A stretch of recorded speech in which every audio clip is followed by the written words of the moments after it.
এই মুহূর্তে আমরা প্রেসিডেন্সির সামনে রয়েছে, আমার সহকর্মী প্রবীর দেব যে দৃশ্য দেখাচ্ছে দেখতে পাচ্ছ। অখিল ভারতীয় বিদ্যার্থী পরিষদের পক্ষ থেকে বিক্ষোভ দেখানো হচ্ছে। কিছুক্ষণ আগে তারা জমায়েত করেছিলেন কলকাতা বিশ্ববিদ্যালয়ের সামনে এবং সেই মিছিল করে তারা এরপরে প্রেসিডেন্সি বিশ্ববিদ্যালয়ের সামনে আসে এবং প্রেসিডেন্সি বিশ্ববিদ্যালয়ের সামনে যে আছেন প্রচুর পুলিশ রয়েছে এবং তারা এখানে ব্যারিকেড করা আছে, ব্যারিকেড ভেঙে গেটের ভেতরে যাওয়ার চেষ্টা করছে। উল্টো দিকে প্রেসিডেন্সি বিশ্ববিদ্যালয়ের পড়ুয়ারাও ভেতরে জমায়েত করে আছে। আমার সহকর্মীকে দেখাতে বলবো, বাঁদিকে বহু পড়ুয়া যারা রয়েছেন প্রেসিডেন্সি বিশ্ববিদ্যালয়ে তারাও ওখানে জমায়েত করে আছেন এবং তার উল্টো দিকে এখানে এবিভিপির পক্ষ থেকে তারা এখানে বিক্ষোভ দেখাচ্ছেন এবং যারা বিক্ষোভ দেখাচ্ছেন তাদের সঙ্গে কথা বলবো, জানার চেষ্টা করব তারা বিক্ষোভ কি জন্য দেখাচ্ছেন।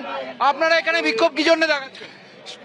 সারা কলকাতা মহানগর তথা সারা পশ্চিম বাংলা জুড়ে এই মার্ক্সবাদ লেনিনবাদদের যে অরাজকতা, যে অশান্তি শৃঙ্খলার পরিস্থিতি, অশান্তি শৃঙ্খলা যে হচ্ছে বামপন্থী সমর্থক এবং বামপন্থী ছাত্র সংগঠন করছে তারই প্রতিবাদে এই বিক্ষোভ এবং সেই বিক্ষোভ এই মুহূর্তে চলছে। ধন্যবাদ ছিলাম।